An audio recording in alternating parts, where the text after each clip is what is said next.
Okay guys, so I just teased this video that I'm about to do for the book What Time is Purple. Now I just made a intro video to this. I read the first section of this about a month ago, and I said I was going to do this about once or twice a month. And so here's my second installment. I call it Sacred Saturday, where we read from this book, What Time is Purple, and it has to do about truth, how we can find truth. And the intro to this book is basically saying all we need is the right map, the right directions in order to find truth. We need a truth map. And so the question that I posed was, what is your map that you are using to find truth? And as a Christian, my map is the Bible. Now, no, hold on. I know that's gonna turn off some people in this channel, but I would highly encourage you, before you click off or before you stop watching these specific videos, ask yourself, am I scared? Well, why am I clicking off? Is it just because I'm scared of changing my mind, or am I just stubborn and set in my ways, or I'm not willing to open my mind to another opinion or another view or another person's perspective, or do I just not want to hear the Bible, even though there's a possibility it might be true? In your eyes, of course, I know that it is. I don't say that in being arrogant or something like that, but somebody that has, grown up with the Bible his whole life, and has experienced the truth of the Bible being displayed in my life, I can attest to the truthness, really, of it. So that's the guide that we're using here in this book. But I would encourage you to stay and see if this makes sense to you before you click off. Don't just say, oh, well, okay, he's using the Bible as his truth map. That's not my map, so therefore I'm going to click off. I would encourage you, stick through this series with me, really deep think through yourself, okay, is this making sense, or do I just not buy it? Alright, so, anyways, we're going to go on to the second section of this book, which is, how far can science take us? So let's continue reading. Science is truly amazing, but understanding its inherent limitations is critically important if we're depending on science alone to lead us to truth. Unfortunately, a lot of people trust science beyond its trustworthiness simply because they don't realize there are questions science can't answer, at least not scientifically. And that's in quotes. Questions like, why does something exist rather than nothing? Let me see if I got page mixed up there. I did. Another one. Where did we ultimately come from, and how did we get here? Is there any purpose or meaning to life other than what we choose to give it? Now, I know right off the base of this, if you're a scientific person, you say, well, we have the answer to where did we ultimately come from and how did we get here? And my challenge to you is, do you really know?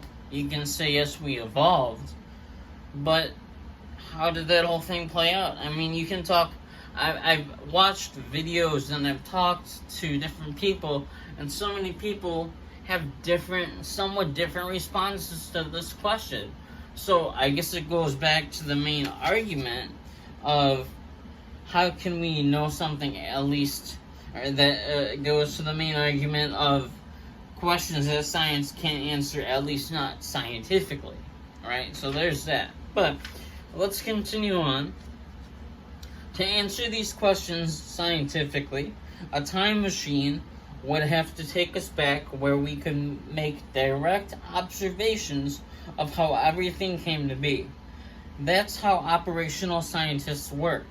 They observe, test, and repeat their experiments enough times to reach objective conclusions.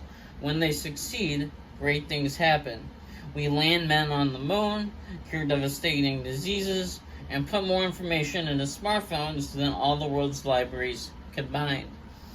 But historical scientists, or sciences, are something else altogether. Historical scientists, like sorry, I can't get that word right. I will get it.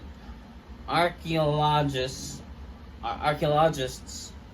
Hold on. Like archaeologists. I'm gonna get this word. Like archaeologists. That's it. Like archaeologists and paleontologists. I got that word right, but not archaeologists right away. Anyways, must derive their conclusions and interpretations of historical evidences rather than from repeatable experiments. Interpretation sounds easy enough, but that's where the problem lies, and it's a big one. Big one. Since historical scientists can't go back in time to make direct observations, they rely heavily on unproven assumptions to interpret the historical evidences they study. Not only do these unproven assumptions form the primary basis for their initial interpretations, they usually lead to a secondary level of assumptions as well. Here's how it works. Take dinosaur bones, and that would fall into the classification of paleontologists, so somebody who studies dinosaurs and dinosaur bones specifically. Where was it? Take dinosaur bones. They don't speak or come with instructions, and as far as we know, they don't have contemporary peers. That's because dinosaurs are all pretty much extinct. Consequently, dinosaur bones just sit there being dinosaur bones, offering us little more information than their shapes and compositions. That is, until someone comes along and starts applying their assumptions. Assumptions about what, you ask? Here are just 3. And we're about a page and a half to go, and then we'll be done for this video. Here are the 3. Age. Because all current radiometric dating methods assume things they have always decayed in the past at the same rates they do today. So we're left with assumed ages for dinosaur bones. Some scientists now say it's highly probable, other than mitigating factors such as differing environments have altered past decay rates, and the fact that these ages also assume a closed environment with known starting conditions. And we're left with ages for dinosaur bones that are calculated on several unverifiable presumptions. 2. Utility. In many cases, it's impossible to interpret a bone's purpose without first assuming its utility. So there's assumption again. For example, if it's assumed a dinosaur could climb trees, its bones are interpreted to explain how they aided tree climbing. It's assumed a dinosaur played the banjo. If it's assumed the dinosaur played a banjo, which is far-fetched, but we're trying to make a point, its bones are interpreted likewise. Regardless of the utility, the bone is assumed to have facilitated whatever the first assumption demands. 3. Evolution. You may wonder how evolution can be considered an assumption.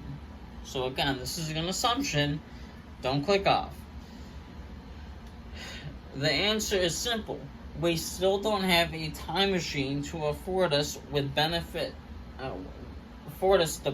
of direct observation. Instead, we have evolutionary interpretations based on what is already assumed about evolution. It's the same pattern time after time. The assumption comes first, the interpretation then follows. As we can see, it's an interlocking series of unproven assumptions that provide most everything we think we know about dinosaur bones. and rock formations and cavemen, and a whole host of other historical evidences from which we try to gain knowledge of our past. This tells us historical sciences aren't capable of producing the kinds of irrefutable proofs we normally think as scientific. It also tells us we better look elsewhere if we want truth built on a firm foundation. I hope that piqued your interest. I hope if you're in another religion or if you're an atheist, I hope that you stick with this video series. Like I said, this is only going to be once or twice a month, and I'm just reading little bits and pieces of the book, a little bit by a little bit, to whet your appetite. Hopefully you continue to come back and you're curious about it. I pray that whatever situation you're in, whether you're atheist, agnostic, skeptic, which kind of in the same boat, or Buddhist, or